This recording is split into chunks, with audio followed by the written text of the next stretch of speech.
Subscribe Mohan education group.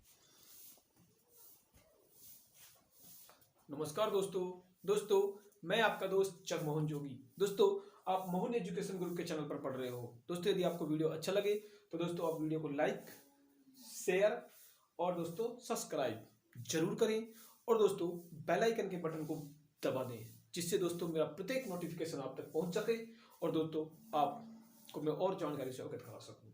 दोस्तों, हम पढ़ रहे थे जैन धर्म और दोस्तों जैन धर्म में हम पढ़ रहे थे जैन धर्म के महाव्रत या सिद्धांत।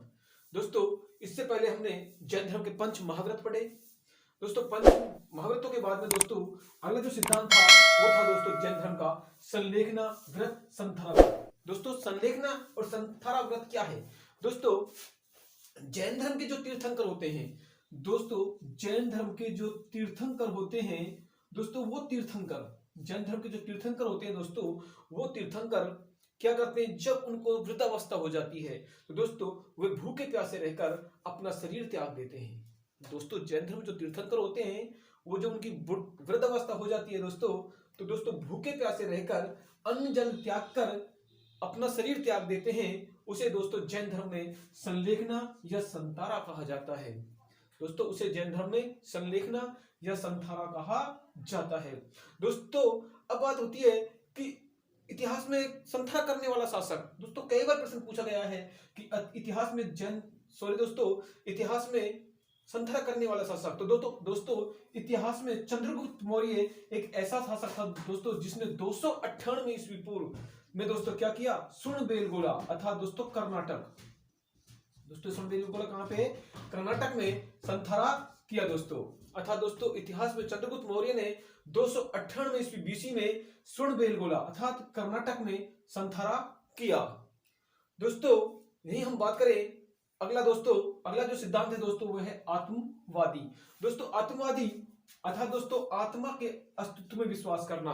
अर्थात दोस्तों जो जैन तीर्थंकर होते हैं, जैन धर्म में दोस्तों आत्मा के अस्तित्व में विश्वास किया जाता है कि दोस्तों आत्मा की कभी मृत्यु नहीं होती, आत्मा अजर अमर होती है। तो दोस्तों आत्मा के अस्तित्व में विश्वास किया जाता है किसमें? जैन धर्म में। दोस्तों, जैन धर्म आत्मा को स्वीकार करता है और दोस्तों जैन धर्म में अनेकात्मवादी सिद्धांत है। अर्थात जैन धर्म कैसा सिद्धांत है? अनेकात्मवादी सिद्धांत है। हम दोस्तों बात करें अनिश्वरवादी। दोस्तों, लगभग सभी नास्तिक जो संप्रदाय होते हैं, अर्थात दोस्तों ऐसे संप्रदाय जो ईश्वर का अस्तित्व नहीं मानते, दोस्तों वो सब कैसे होते हैं? नास्तिक संप्रदाय होते हैं अर्थात अनिश्वरवादी होते हैं दोस्तों। लेकिन जैन धर्म में दोस्तों जो देवता है दोस्तों उनका स्थान किसके बाद रखा गया है? तीर्थंकरों के बाद रखा गया था। जैन धर्म में कहा गया है कि जो तीर्थंकर हैं वो दोस्तों वो क्या है? वही सर्वसस्य हैं। अर्थात देवताओं का स्थान किन तीर्थंकरों से पहले बताया गया है। दोस्तों, जैन धर्म में ज्ञान के प्रकार। अब दोस्तों हम बात करें जैन धर्म में ज्ञान के प्रकार। अर्थात दोस्तों जैन धर्म में 5 प्रकार के ज्ञान बताए गए हैं। दोस्तों, पहला मति ज्ञान, दोस्तों दूसरा श्रुति ज्ञान और दोस्तों तीसरा अवधि ज्ञान और दोस्तों पांचवा मन प्रिय ज्ञान और दोस्तों चौथा मन प्रिय ज्ञान और दोस्तों पांचवा केवल्य ज्ञान। दोस्तों, मति ज्ञान अर्थात मन से प्राप्त ज्ञान, मन के द्वारा प्राप्त ज्ञान या अपने इंद्रियों से प्राप्त ज्ञान क्या कहलाएगा? दोस्तों मति ज्ञान कहलाएगा। दोस्तों, श्रुति ज्ञान दूसरों के वचनों को सुनकर प्राप्त ज्ञान, दोस्तों श्रुति ज्ञान। दोस्तों, अवधि ज्ञान परमात्मा से प्राप्त ज्ञान अवधि ज्ञान होगा। मन प्रिय ज्ञान दोस्तों दूसरों की मन की बात को जानना, ये कौन सा ज्ञान होगा? दोस्तों मन प्रिय ज्ञान। और दोस्तों केवल्य ज्ञान अर्थात केवल्य की प्राप्ति हो जाना, अर्थात ज्ञान की प्राप्ति हो जाना, अर्थात देव ज्ञान भी कह सकते हैं दोस्तों इसको। और दोस्तों परम पिता ब्रह्म अर्थात परमात्मा से जो प्राप्त ज्ञान है दोस्तों वही क्या होगा? केवल्य ज्ञान होगा दोस्तों। अब दोस्तों जैन धर्म में ज्ञान के स्रोत बताए गए हैं। अर्थात जैन धर्म में ज्ञान कहां कहां से प्राप्त होता है? तो दोस्तों जैन धर्म में ज्ञान के 3 स्रोत बताए गए हैं। पहला दोस्तों प्रत्यक्ष स्रोत अर्थात जिसे हम देखकर ग्रहण करते हैं, अर्थात वह ज्ञान का स्रोत दोस्तों जिसे हम देखकर ग्रहण करते हैं उसे कहेंगे दोस्तों प्रत्यक्ष स्रोत। दोस्तों दूसरा अनुमान ज्ञान अर्थात अनुमान लगाकर प्राप्त ज्ञान अनुमान ज्ञान कहलाएगा। और तीसरा दोस्तों तीर्थंकरों के वचन अर्थात जो तीर्थंकर हमें वचन सुनाते हैं या हमें ज्ञान देते हैं दोस्तों वो होगा दोस्तों तीर्थंकरों के वचन। अब दोस्तों जो जैन धर्म है वो श्यामवाद अनेकांतवाद और क्षणभंगुरवाद।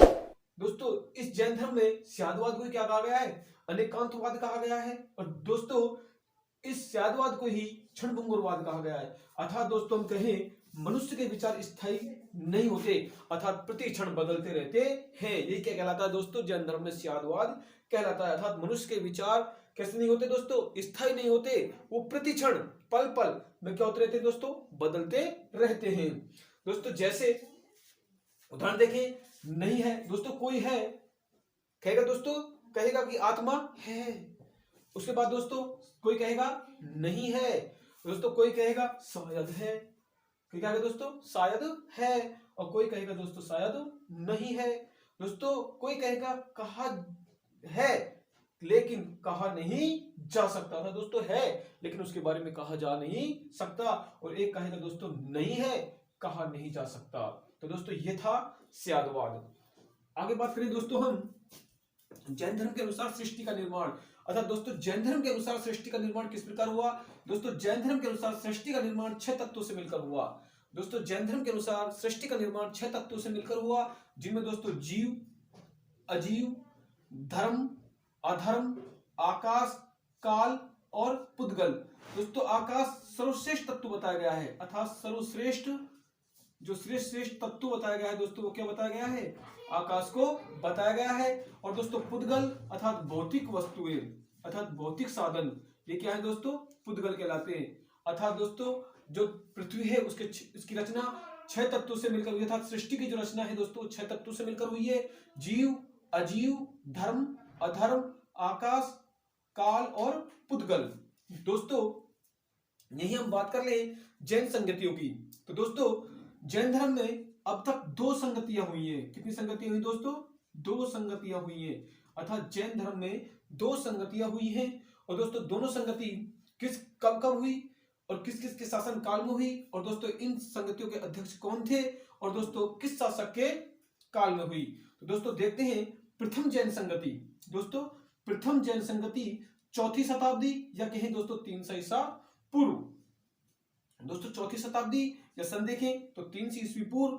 दोस्तों कब कहां हुई, पाटलिपुत्र बिहार में हुई।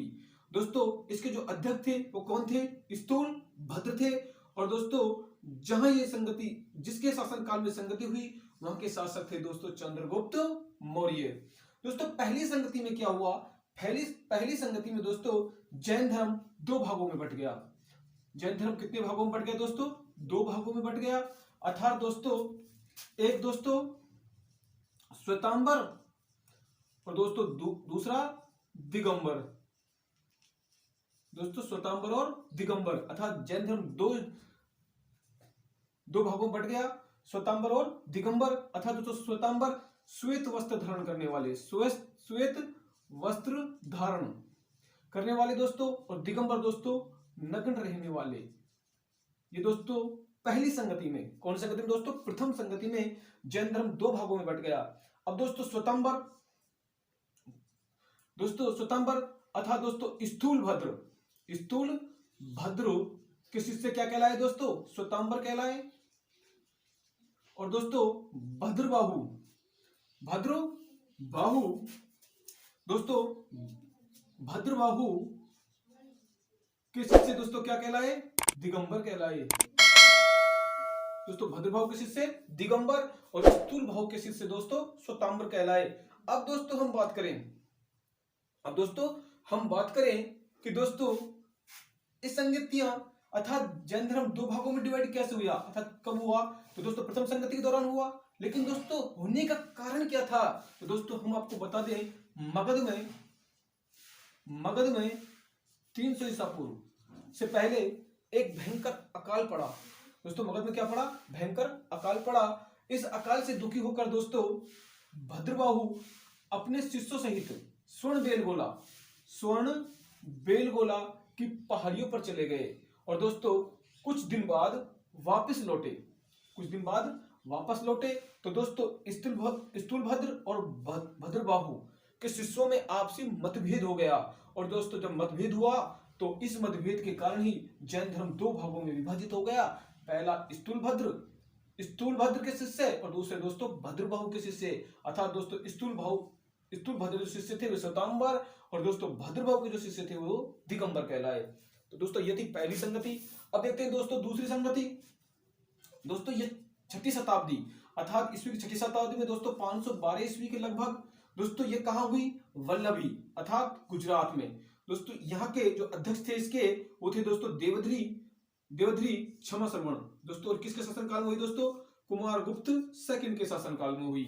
अब दोस्तों बात करें इस संगति में क्या हुआ? दोस्तों इस संगति में जैन धर्म के साहित्य की रचना हुई। दोस्तों जैन धर्म के साहित्य की रचना हुई, और दोस्तों जैन धर्म के साहित्य की स्थापना कब हुई दोस्तों? द्वितीय जैन संगति में हुई। और दोस्तों जो जैन धर्म के साहित्य थे उनकी भाषा दोस्तों भाषा प्राकृत, अर्धमागधी और संस्कृत थी। अब बात करें जैन साहित्य को कहा क्या जाता है दोस्तों? तो जैन साहित्य को दोस्तों आगम कहा जाता है। जो जैन साहित्य हैं उनको क्या कहा जाता है? आगम कहा जाता है। और भगवती सूत्र, जैन साहित्य जो नाम है पहला है भगवती सूत्र और अगला आचरांग सूत्र। दोस्तों ये दोनों जो ग्रंथ हैं इनमें जैन भिक्षुओं की जीवनी मिलती है। भगवती सूत्र और आचरण सूत्र में जैन भिक्षुकों की जीवनी मिलती है। वहीं हम बात करें कल्प सूत्र की, तो दोस्तों कल्प सूत्र भद्रबाहु द्वारा रचित जैन ग्रंथ है जिसमें जैन तीर्थंकरों की जीवनी मिलती है। अर्थात आपसे प्रश्न पूछ लिया जाए कि जैन तीर्थंकरों की जीवनी किस ग्रंथ में मिलती है, तो दोस्तों कल्प सूत्र में जो किसके द्वारा रचित है? भद्रबाहु के द्वारा रचित है। अगला है दोस्तों परिष्ट पर्वन, ये दोस्तों किसके द्वारा रचित है? हेमचंद्र सूर्य के द्वारा रचित है। अब हम बात कर लें जैन धर्म को मानने वाले शासक। अब जैन धर्म को मानने वाले जो शासक थे उनमें दोस्तों पहला था उदयन, दूसरा दोस्तों वंदराजा, तीसरा दोस्तों चंद्रगुप्त मौर्य, चौथा दोस्तों कलिंग नरेश खारवेल, और पांचवा दोस्तों राष्ट्रकूट राजा अमोघ वर्ष, और दोस्तों छठा दोस्तों चंदेल शासक। दोस्तों इन चंदेल शासकों ने दोस्तों खुजराहो के जैन मंदिरों का निर्माण कराया था। मतलब जो चंदेल शासक थे उन्होंने दोस्तों खुजराहो के जैन मंदिरों का निर्माण कराया था। तो दोस्तों ये था जैन धर्म। दोस्तों यदि आपको वीडियो अच्छा लगा हो तो दोस्तों वीडियो को लाइक, शेयर, सब्सक्राइब करें, और दोस्तों बेल आइकन के बटन को दबा दें जिससे मेरा प्रत्येक नोटिफिकेशन दोस्तों आप तक पहुंच सके। धन्यवाद।